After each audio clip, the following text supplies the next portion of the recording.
ଶ୍ରୀ ଗୁରୁଚରିତ୍ରର 35 ଅଧ୍ୟାୟ ମୁଁ ଏବେ ଆପଣଙ୍କୁ ବର୍ଣ୍ଣନା କରିବି। ଗୁରୁନାଥ ସାବିତ୍ରୀଙ୍କର ପତିଙ୍କୁ ପୁନର୍ଜନ୍ମ ଦେଇଥିବାରୁ ତାଙ୍କ ହୃଦୟ ତାଙ୍କ ପ୍ରତି କୃତଜ୍ଞତାରେ ଭରି ଉଠିଥିଲା। ତାଙ୍କ ପତି ସମ୍ପୂର୍ଣ୍ଣ ରୂପେ ସୁସ୍ଥ ହୋଇଯାଇଥିଲେ ଓ ସେ ପୂର୍ବରୁ ଭୋଗୁଥିବା ବ୍ୟାଧିର ଚିହ୍ନ ବର୍ଣ୍ଣ ରହିନଥିଲା। ଏହି ଜୀବନ ତଥା ପରଜନ୍ମରେ ଉଭୟ ପତି ଓ ପତ୍ନୀ ଶାନ୍ତି ଓ ଆନନ୍ଦରେ କାଳାତିପାତ କରି ମୁକ୍ତି ଲାଭ କରିବା ପାଇଁ ସାବିତ୍ରୀ ଗୁରୁନାଥଙ୍କ ପାଖରୁ କିଛି ମନ୍ତ୍ର ଉପଦେଶ ପାଇବାକୁ ପ୍ରାର୍ଥନା କଲେ। ଜଣେ ସ୍ତ୍ରୀ ଲୋକ ପାଇଁ ମନ୍ତ୍ର ଉପଦେଶର ଆବଶ୍ୟକତା ନାହିଁ ବୋଲି ଗୁରୁନାଥ ସାବିତ୍ରୀଙ୍କୁ କହିଲେ।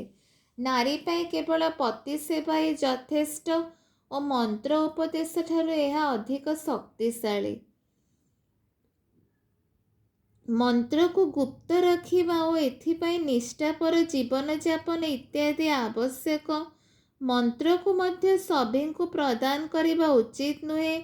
ମନ୍ତ୍ର ଗ୍ରହୀତାର କିଛି ବିଶେଷ ଗୁଣ ଥିବା ମଧ୍ୟ ଆବଶ୍ୟକ।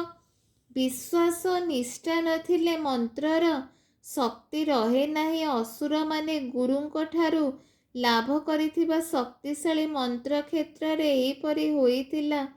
ସଞ୍ଜୀବନୀ ମନ୍ତ୍ର ଉଚ୍ଚାରଣ କଲେ ମୃତ ବ୍ୟକ୍ତି ପୁନର୍ଜୀବନ ଲାଭ କରେ ଓ ଏହି ମନ୍ତ୍ର ହେତୁ ଅସୁରମାନେ ଅଜୟ ହୋଇଥିଲେ ଏବଂ ଦେବତାମାନେ ଏପରି ମନ୍ତ୍ର ଲାଭରୁ ବଞ୍ଚିତ ହୋଇଥିବା ହେତୁ ଯୁଦ୍ଧରେ ଅସୁରଙ୍କ ଦ୍ୱାରା ପରାଜିତ ହୋଇଥିଲେ। ଦେବଗଣ ପରାଜିତ ହୋଇ ସାଂଘାତିକ ଭାବେ ଆଘାତ ପ୍ରାପ୍ତ ହୋଇଥିଲେ।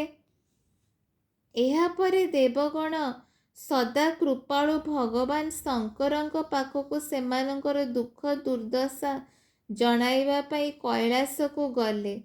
ଅସୁରମାନେ ସେମାନଙ୍କୁ କିପରି ଧ୍ୱସ୍ତ ବିଧ୍ୱସ୍ତ କରିଛନ୍ତି ତାହା ଶଙ୍କରଙ୍କୁ ଜଣାଇ ସେମାନଙ୍କୁ ରକ୍ଷା କରିବା ପାଇଁ ପ୍ରାର୍ଥନା କଲେ।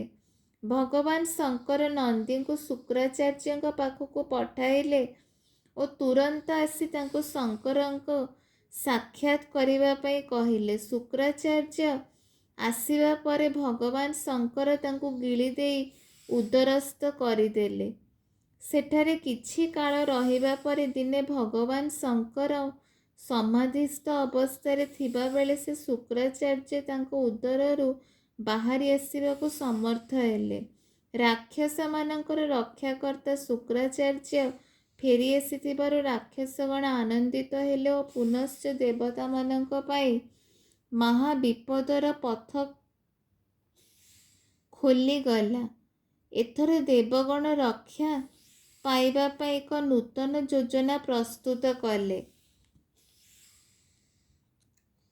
କଚ୍ଛ ଦେବଗୁରୁ ବୃଷପତିଙ୍କ ପୁତ୍ର ଥିଲେ। ସେ ଶୁକ୍ରାଚାର୍ଯ୍ୟଙ୍କ ଶିଷ୍ୟ ହୋଇ ତାଙ୍କଠାରୁ ଶିକ୍ଷା ଲାଭ ପାଇଁ ଆସିଥିଲେ।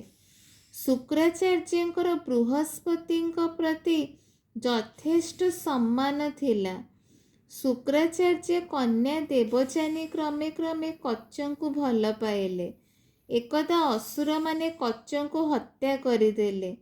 ଦେବଯାନୀଙ୍କ ମିନତି ଓ ପ୍ରାର୍ଥନା ଶୁଣି ଶୁକ୍ରାଚାର୍ଯ୍ୟ ତାଙ୍କର ସଞ୍ଜୀବନୀ ମନ୍ତ୍ର ପ୍ରୟୋଗ କରି କଚ୍ଛଙ୍କୁ ପୁନର୍ଜୀବିତ କରାଇଲେ।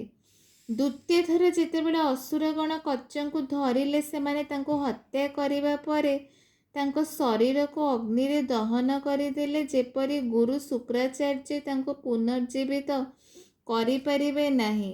ଏଥିଉତ୍ତାରୁ ସେହି ଭସ୍ମକୁ ମଦ୍ୟରେ ମିଶାଇ ଶୁକ୍ରାଚାର୍ଯ୍ୟଙ୍କୁ ଗୁପ୍ତରେ ପିଆଇ ଦେଲେ। କଚ୍ଛ ଗୃହକୁ ପ୍ରତ୍ୟାବର୍ତ୍ତନ ନ କରିବାରୁ ଦେବଯାନୀ ଉତ୍କଣ୍ଠିତା ହୋଇ ପିତାଙ୍କୁ କଚ୍ଛଙ୍କ ଜୀବନ ରକ୍ଷା କରିବାକୁ ଆକୁଳ ପ୍ରାର୍ଥନା କଲେ। ଅସୁରମାନେ ଚିନ୍ତା କରିଥିଲେ ଯଦି ଗୁରୁ କଚ୍ଛଙ୍କୁ ବଞ୍ଚାଇବାକୁ ଯାଇ ନିଜ ଉଦରରୁ ତାଙ୍କୁ କାଢ଼ନ୍ତି ତେବେ ସେ ନିଜେ ମୃତ୍ୟୁର ସମ୍ମୁଖୀନ ହେବେ। ମାତ୍ର ଦେବଯାନୀ ପିତାଙ୍କୁ କହିଲେ ଯଦି ସେ ଶୁକ୍ରାଚାର୍ଯ୍ୟଙ୍କୁ ତାଙ୍କୁ ସଞ୍ଜୀବନୀ ମନ୍ତ୍ର ପ୍ରଦାନ କରନ୍ତି ତେବେ ତାଙ୍କର ମୃତ୍ୟୁ ଘଟିଲେ ସେ ନିଜେ ତାଙ୍କ ପିତାଙ୍କୁ ଜୀବନ୍ତ କରାଇ ପାରିବେ। ଦେବଯାନୀଙ୍କର ବାରମ୍ବାର ଅନୁରୋଧକୁ ଶୁକ୍ରାଚାର୍ଯ୍ୟ ଏଡ଼ାଇ ପାରିନଥିଲେ ଓ ଶେଷରେ ତାଙ୍କୁ ସଞ୍ଜୀବନୀ ମନ୍ତ୍ର ପ୍ରଦାନ କଲେ ଓ ଏହି ସମୟରେ କଚ୍ଛ ଶୁକ୍ରାଚାର୍ଯ୍ୟଙ୍କ ଗର୍ଭରେ ଥାଇ ତାଙ୍କଠାରୁ ଉକ୍ତ ମନ୍ତ୍ର ଶୁଣି ତାହାକୁ କଣ୍ଠସ୍ଥ କରିପାରିଥିଲେ। ଏହି ରୂପେ ଉଭୟ ଗୁରୁ ଶୁକ୍ରାଚାର୍ଯ୍ୟ ଓ ଶିଷ୍ୟ କଚ୍ଛ ପୁନର୍ଜୀବିତ ହୋଇପାରିଲେ।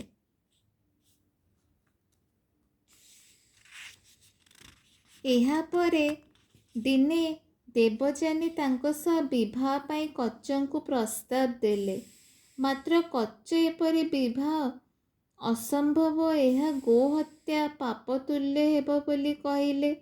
ତାଙ୍କ ମତରେ ସେ ଓ ଦେବଯାନୀ ଭାଇ ଭଉଣୀଙ୍କ ପରି।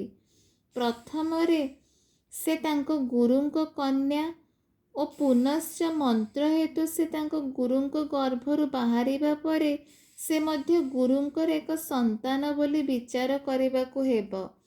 ଅବଶେଷରେ ଦେବଯାନୀ ତାଙ୍କୁ ପୁନର୍ଜୀବନ ଦେଇଥିବାରୁ ସେ ତାଙ୍କର ମାତୃତୁଲ୍ୟା। ଏସବୁ ହେତୁ ଏପରି ବିବାହ ଅଚିନ୍ତନୀୟ।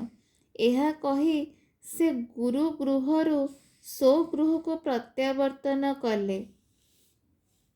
ସଞ୍ଜୀବନୀ ମନ୍ତ୍ର ଏଥିଉତ୍ତାରୁ ତାର ଶକ୍ତି ସବୁ ସମୟ ପାଇଁ ହରାଇଲା।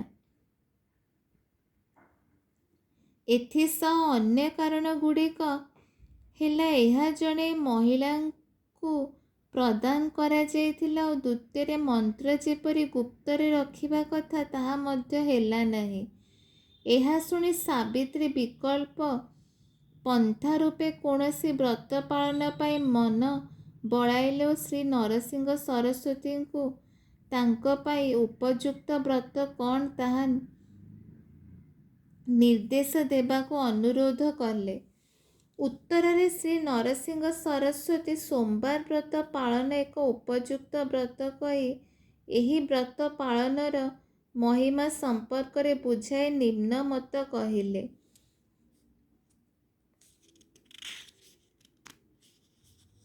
ଏକଦା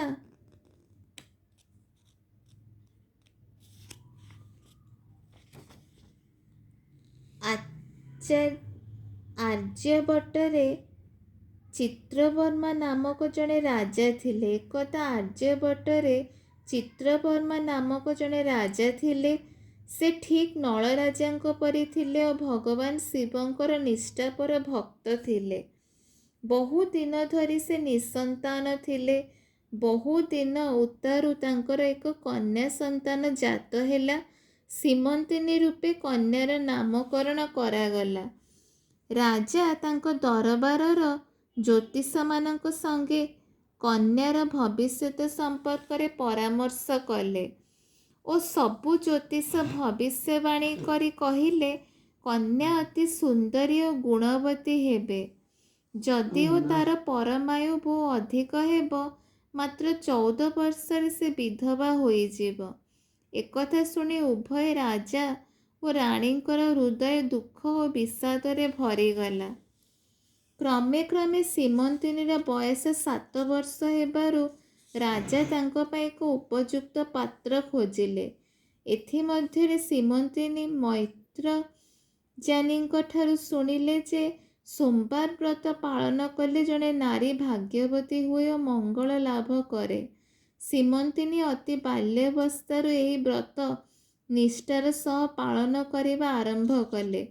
ସମୟକ୍ରମେ ଚିତ୍ରାଙ୍ଗଦ ନାମକ ଜଣେ ରାଜପୁତ୍ରଙ୍କ ସହ ତାଙ୍କର ବିବାହ ସମ୍ପନ୍ନ ହେଲା ଓ ଚିତ୍ରାଙ୍ଗଦ ରାଜା ଇନ୍ଦ୍ରସେନଙ୍କ ପୁତ୍ର।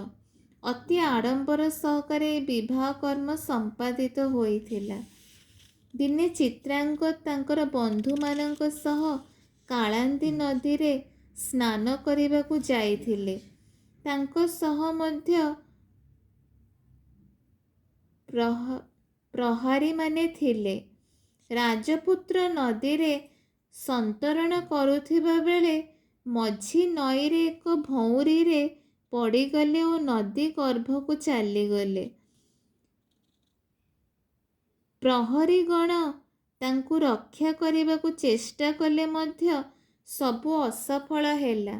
ଏ ସବୁ ଘଟଣା ଘଟିଯିବା ପରେ ସୀମନ୍ତିନୀ ତାଙ୍କ ନିଜକୁ ନଦୀରେ ବିସର୍ଜନ କରିଦେବେ ବୋଲି ତାଙ୍କ ମାତା ଓ ପିତାଙ୍କୁ କହିଲେ ଓ ଏହାଦ୍ୱାରା ସେ ଚିତ୍ରାଙ୍ଗଦଙ୍କୁ ପୁନର୍ଜନ୍ମରେ ପରଜନ୍ମରେ ଭେଟି ପାରିବେ। ତାଙ୍କୁ ସାନ୍ତ୍ୱନା ଦେବା ମଧ୍ୟ ଅସମ୍ଭବ ହୋଇପଡ଼ିଲା। ସେ ଚିନ୍ତା କଲେ